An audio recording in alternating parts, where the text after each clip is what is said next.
ये कहानी है डक्स की एक फैमिली की जो कि सालों से एक ही तालाब में रह रहे हैं और सालों से एक तालाब में रहने की वजह से इनके बच्चे काफी बोर हो चुके हैं। और अब एक वो दिन आता है जिस दिन इनके तालाब में एक बहुत बड़ा डक्स का ग्रुप आके रुका है। ये ग्रुप माइग्रेशन कर रहा था, यानी कि अपना घर छोड़कर किसी और जगह पर रहने के लिए जा रहा था, वो भी कुछ अरसे के लिए। इन्हें देखकर डक पैम और उसके दोनों बच्चे बहुत ही ज्यादा एक्साइटेड हो जाते हैं। उसका बेटा तो इन नए डक से बात करने के लिए भी चला जाता है और उस ग्रुप की डक उसे बताती है कि हम लोग जमाइका जा रहे हैं सर्दियाँ गुजारने के लिए, क्या तुम लोग हमारे साथ आना पसंद करोगे? और अगर ऐसा है तो मैं जल्दी से अपने डैड को जाकर बताती हूँ। वो तो यहाँ से चली जाती है और इतने में मैग यानी इन दोनों बच्चों के डैड यहाँ पर आ जाते हैं और उसकी छोटी बेटी अपने भाई की शिकायतें लगाती है अपने डैड से। वो भी छोटी और उठ पटांग के डैड इसने लड़की से बात की, वो भी शादी की। इससे पहले के डैड कुछ बोलते इन दोनों की आपस में ही लड़ाई हो जाती है और इतने में दूसरी डक्स का ग्रुप इनके पास आता है। दूसरे ग्रुप का लीडर मैग से कहता है कि मैंने सुना है कि आप लोग हमारे साथ माइग्रेशन में जाना चाहते हैं। उसके कहते ही उसकी वाइफ बोलती है हम जमाइका जा रहे हैं, वो एक जादुई जगह है और वहाँ का पानी चमकता है। ये सुनकर पैम तो बहुत ज्यादा एक्साइटेड हो चुकी थी। वो सच में इन लोगों के साथ जाना चाहती थी क्योंकि वो एक तालाब में रह रहकर बोर हो चुकी थी। लेकिन उसका हस्बैंड मैग उसकी सारे इरादों पे पानी फेंक देता है, ये कहकर कि इस सर्दियाँ हमें बहुत से काम है और हम तो कहीं नहीं जा सकते। हो सकता है शायद अगली मर्तबा हम कहीं चले जाएं। ये सुनते ही डक्स का दूसरा ग्रुप वहाँ से उड़ जाता है और यहाँ मैग की फैमिली उदास रह जाती है। अब पैम अपने हस्बैंड से ही मैग से जाकर लड़ती है कि तुमने ऐसा क्यों किया, तुम्हें पता भी है हम जाना चाहते थे, हम कितने बोर हो गए हैं यहाँ पे, तुम भी बहुत बोर हो, हम हमेशा ही यहाँ रहते हो। और मैग जवाब देता है यार हम बाहर जाना यानी खतरे को बिला वजह अपने पास बुलाना। बहन कहती है ओह डर की जिंदगी जीना बिल्कुल ठीक नहीं है, तुम कभी तो मत किया करो, ये तो एक एडवेंचर जैसा है, इससे हमें और हमारे बच्चों को पता चलेगा कि जिंदगी कितनी अच्छी है और जिंदगी में देखने के लिए क्या कुछ है। और इससे पहले कि तुम सारा वक्त खो दो, तुम्हें अपनी आंखें खोलनी होंगी। मैं एक बेचारा रात में उदास तालाब में फिर रहा था कि तभी उसके अंकल उसके पास आते हैं और कहते हैं कि तुमने बिल्कुल ठीक किया, अरे इस तालाब से बाहर जाना ही क्यों है, हमारे पास जो है उसमें खुश रहना सीखो और अपनी मर्जी चलाया करो।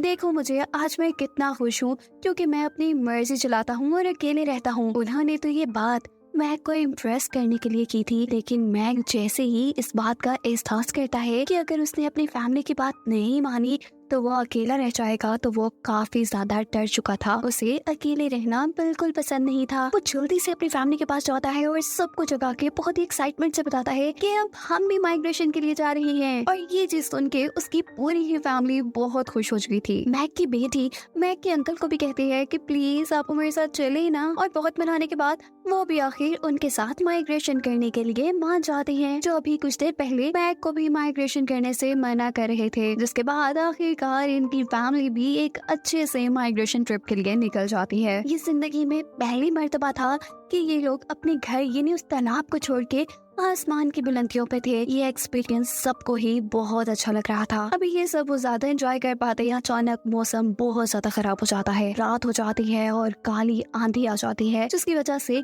इन सब को रुकना पड़ता है। इनको क्या मालूम था कि इन्हें एक ट्रिप में कितनी मुसीबतें झेलनी पड़ेंगी। ये लोग जहाँ छुपे हुए थे वहाँ पर अब एक बहुत बड़ा सा बर्ड आ जाता है और इनको लग रहा था कि अब बस इनकी जानें खत्म हो गई, क्योंकि ये बर्ड उनका शिकार करने वाला है। इनका डर उस वक्त ज्यादा बढ़ चुका था जब वो बड़ी सी बर्ड इन सब को उठा के अपने खौफनाक से घर के अंदर ले आई थी। ये सब देखते हैं कि उसके घर पे तो एक और बड़ा बर्ड है जो शायद उसका हस्बैंड है और उससे भी ज्यादा खौफनाक दिखता है। ये बर्ड इन डक्स की फैमिली को एक फ्राई पैन में सुलाकर खुद भी सो जाती है। ये लोग हैरान थे कि अभी तक इसने उन्हें खाया क्यों नहीं। अपनी हैरत को छुपाते हुए ये लोग फैसला करते हैं कि हम रात में ही यहाँ से इनके चुंगल से निकलकर भाग जाएंगे, लेकिन इनका प्लान फेल हो जाता है क्योंकि वो बड़ी बर्ड इन्हें देख चुकी थी।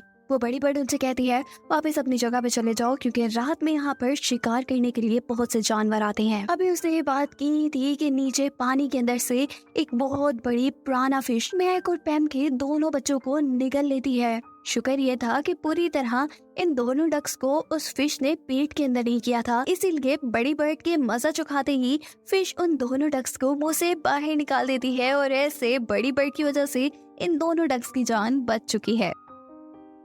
ये देखकर पैम और मैक दोनों को ही अपनी आंखों पे यकीन नहीं होता। वो तो हमेशा बड़े बर्ड्स को अपना दुश्मन समझते थे, लेकिन ये तो उनके साथ ही निकले। अब ये लोग आराम से यहाँ रात गुजारते हैं और सुबह होते ही बड़े बर्ड को बाय बाय कहकर अपने माइग्रेशन ट्रिप को दोबारा से कंटिन्यू करते हैं। आसमान की ऊंचाइयों में जाके इनका सामना हुआ था बादलों से। ये लोग पहली मर्तबा बादलों में थे, इसलिए बहुत एंजॉय कर रहे थे। ये लोग बादलों की बॉल बनाकर भी एक दूसरे को मारते हैं और ऐसे ही करते करते इन्हें पता ही नहीं चलता कि कब ये एक शहर में पहुंच गए, शहर जो कभी इन्होंने देखे ही नहीं थे। सबसे पहले इनका सामना होता है क्रेन के एक टावर से, जिससे इनका एक्सीडेंट होते होते बचता है। और मैं कहता है ओ ये हम कौन सी जगह पे आ गए, क्या हम खतरे में हैं?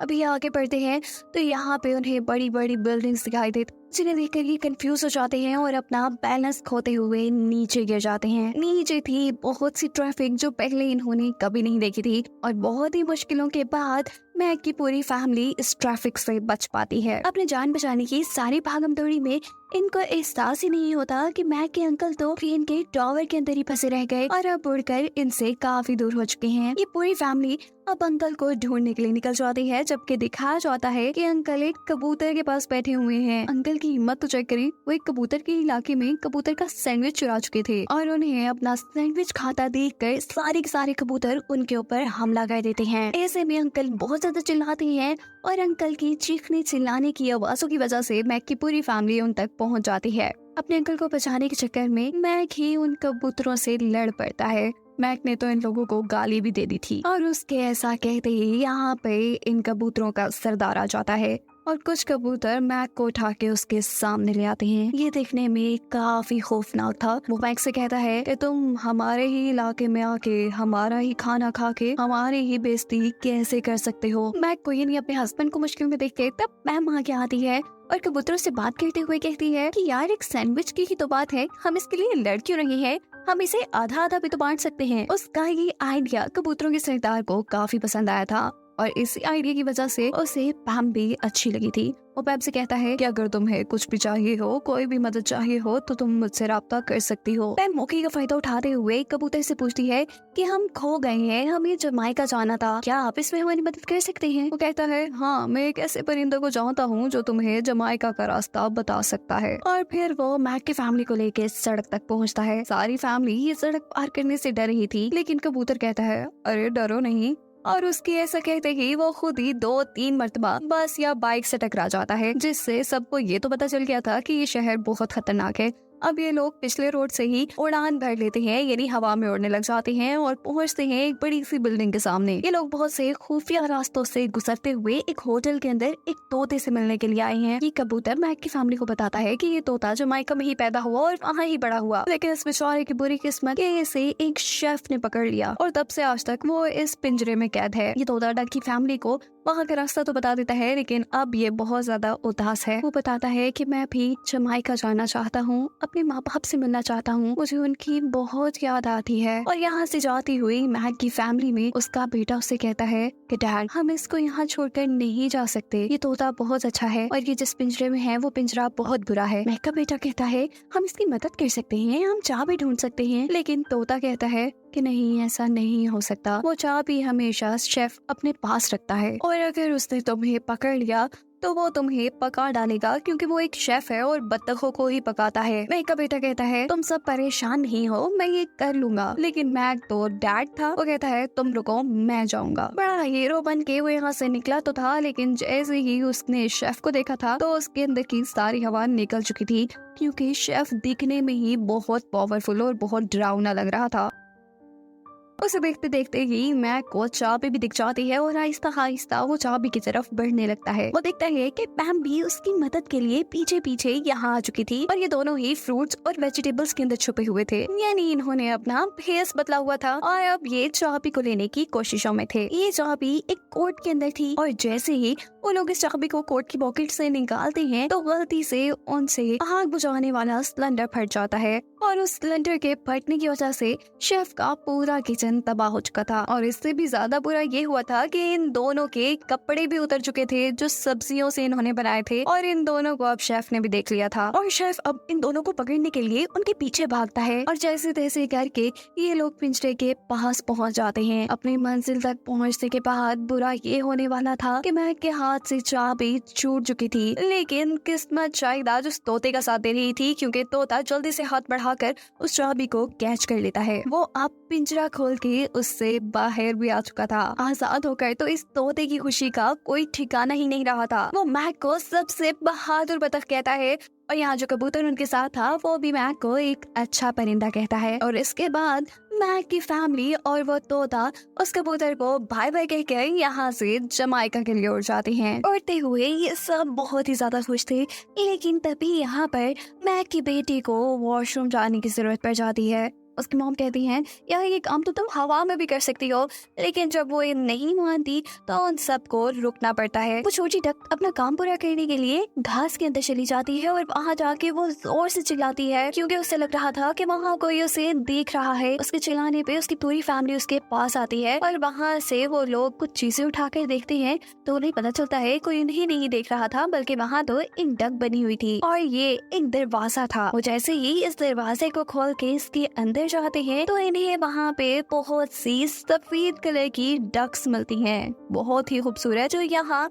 योगा कर रही थी। वो लोग मैक की फैमिली को देख के बहुत खुश होते हैं और उनका अपने घर में एक शानदार सा वेलकम करते हैं। ये लोग अब उन्हें अपने घर के सबसे खूबसूरत गार्डन में लेके आते हैं और यहाँ आकर हमें पता चलता है कि ये तो इन डक्स का फार्म है जो कि शायद इंसानों ने ही बनाया हुआ है। अब मैक की फैमिली को ये तो नहीं पता था कि इस फार्म के अंदर इतनी ज्यादा बत्तखों को पाला जाता है, लेकिन अलबत्ता वो यहाँ इन सारी बत्तखों की अच्छी से खिदमत होते हुए देखकर काफी इम्प्रेस हो जाते हैं। ये लोग भी कुछ देर की यहीं पे रुक जाते हैं और यहाँ पे खूब मस्ती करते हैं और तभी मैक की बेटी की नजर पड़ती है बाहर आए एक ट्रक पर जिसके अंदर से शेफ बाहर निकलता है। ये शेफ असल में इन सफेद बत्तखों को खरीदने के लिए आया था। मैक का बेटा ये बात समझ चुका था कि अब इन सब की जान खतरे में है, लेकिन ये बेवकूफ सफेद बत्तख तो बहुत खुशी खुशी उस ट्रक के अंदर जा रहे थे क्योंकि उनको लग रहा था कि इन्हें बाहर किसी ट्रिप पे लेकर जाया जा रहा है। मैक का बेटा मैक को भी बताता है कि वो शेफ यहाँ आ गया है और वो इन डक्स को मारने के लिए खरीद रहा है। ये सब सुनकर मैक अपने बेटे को उसकी मॉम के पास भेजता है और यहाँ पर इन वाइट डक्स के लीडर को ये सच्चाई बताता है कि वो शेफ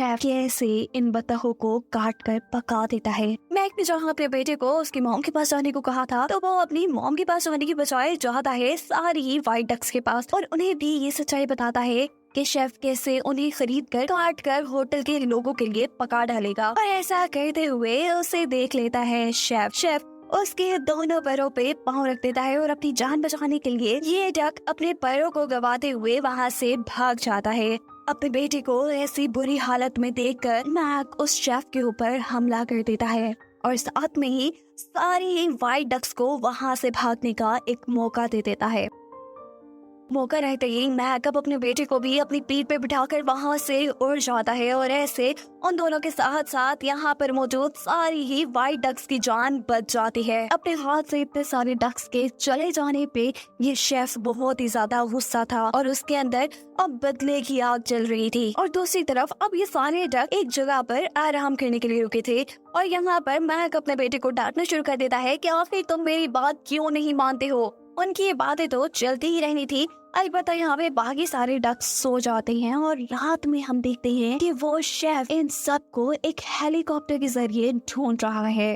अब यहाँ पर मैक की बेटी अपने भाई को गले लगाकर उसका मूड ठीक करने की कोशिश में थी और तभी बुरा वक्त उनका शुरू हो जाता है। यानी शेफ उन्हें देख लेता है। वो एक जाल फेंककर यहाँ पर सारे ही बत्तखों को पकड़ लेता है सिवाय मैक के बेटा और बेटी के जो कि वहाँ से कुछ दूर थे। शेफ सभी डक्स को अपने साथ हेलीकॉप्टर में ले जाता है और ये दोनों डक्स बेचारे उन्हें देखते ही रह जाते हैं और कुछ भी नहीं कर पाते क्योंकि मैक की बेटी काफी छोटी थी और उसके बेटे के पंख टूटे हुए थे। यहाँ दिखाया जाता है कि उस शेफ ने मैक और पैम को एक अलग ही पिंजरे में बंद किया था क्योंकि वो जानता था कि ये दोनों उन सारे बर्ड से काफी होशियार हैं और यहाँ से निकलने की कोई कोशिश तो जरूर करेंगे। यहाँ मैक के दोनों बच्चे बहुत परेशान थे। मैक की बेटी तो बहुत ज्यादा रो रही थी, जिस पर उसका भाई उसे कहता है तुम नहीं रो, हम कुछ ना कुछ तो कर ही लेंगे। वो जवाब देती है कि ये सब कैसे होगा, तुम तो उड़ भी नहीं सकते भाई। और तभी यहाँ पर उन्हें तोते के टूटे हुए पर मिलते हैं, जिन देखकर उन्हें एक आइडिया आता है और वो इन सभी परों को अपने अंदर लगा लेता है। दूसरी तरफ पिंजरे में बंद पैम बहुत ज्यादा डरी हुई थी। वो मैक से कहती है कि तुम ठीक थे, तुम सही कहते थे कि हमें तालाब से नहीं निकलना चाहिए। देखो वहाँ से निकलने के बाद हम कितनी मुसीबतों में पड़ गए। उसकी ऐसी उदास बातें सुनकर मैक उसका मूड ठीक करने के लिए कहता है कि तुम बहुत अच्छी और बहुत बहादुर हो। देखो तुमने कभी मुझे भी नहीं छोड़ा और तुमने मुझे कई मरतबा ये एहसास दिलाया कि सब कुछ बेकार होने के बावजूद भी हमें खुशी से जीना चाहिए। ये सुनकर अब पैम के अंदर काफी जोश आ जाता है और वो एक नया प्लान बनाते हुए उस पिंजरे के अंदर ही आगे बढ़ने लगते हैं। और इससे पहले कि वो अपने साथियों को बचा पाते शेफ उन्हें पकड़ लेता है। लेकिन ये तो शायद शेफ का ही बुरा वक्त चल रहा है, क्योंकि तोते के साथ मिलकर सारे ये व्हाइट डक्स शेफ के ऊपर ही हमला कर देते हैं अपने मुंह में जमा किए हुए अनाज के जरिए। ये लोग जब एक पंपकिन शेफ के ऊपर फेंकते हैं तो वो शेफ को मारने के बाद हेलीकॉप्टर के एक ऐसे बटन पे जाकर गिरता है जिससे हेलीकॉप्टर का दरवाजा खुल जाता है और ये सारे के सारे आजाद हो जाते हैं। सभी के लिए तो ये अच्छा हुआ था, लेकिन मैक और पैम के लिए नहीं, क्योंकि वो दोनों तो पिंजरे में थे और उड़ भी नहीं सकते थे। उन्होंने अपनी जान बचाने के लिए शेफ के बाल पकड़े हुए थे और एक वक्त आता है जब उनके हाथों से शेफ के बाल भी छूट जाते हैं और वो बहुत ही तेजी से अब जमीन की तरफ बढ़ने लग रहे थे। और इससे पहले कि ये लोग नीचे गिरकर अपनी जान गंवा देते, यहाँ पर एंट्री होती है मैक के बेटा और बेटी की। हम देखते हैं कि उसने तोते के टूटे हुए परों को अपने परों के साथ जोड़ लिया था और अब वो उनके जरिए उड़ सकता था और ऐसे ही उसने अपने मॉम डैड की जान भी बचा ली थी। और इसके बाद अब सारे बर्ड्स क्योंकि हेलीकॉप्टर का दरवाजा तोड़ के आजाद हो चुके थे, इसीलिए मैक की पूरी फैमिली उन सभी बर्ड्स और तोते के साथ मिलकर जमाइका के लिए निकल जाती है। अब उनकी मंजिल ज्यादा दूर नहीं थी, वो लोग कुछ ही देर में जमाइका पहुंच चुके थे। रात के अंधेरे में जमाइका का पानी चमक रहा था और ये देखकर वो सब काफी हैरान हो चुके थे। सुबह होने पर वो जमाइका की हरियाली और खूबसूरत नजारों में खो जाते हैं। यहाँ आने पे मैक के बेटे को अपनी पुरानी दोस्त भी मिल चुकी थी, जबकि मैक और पैम भी बहुत ज्यादा खुश थे। तोते को अपनी फैमिली भी मिल चुकी थी, जबकि बाकी बर्ड्स को आजादी भी मिल चुकी थी। सभी बहुत खुश थे और कहानी के आखिर में हमें दिखाया जाता है कि अब यहाँ पे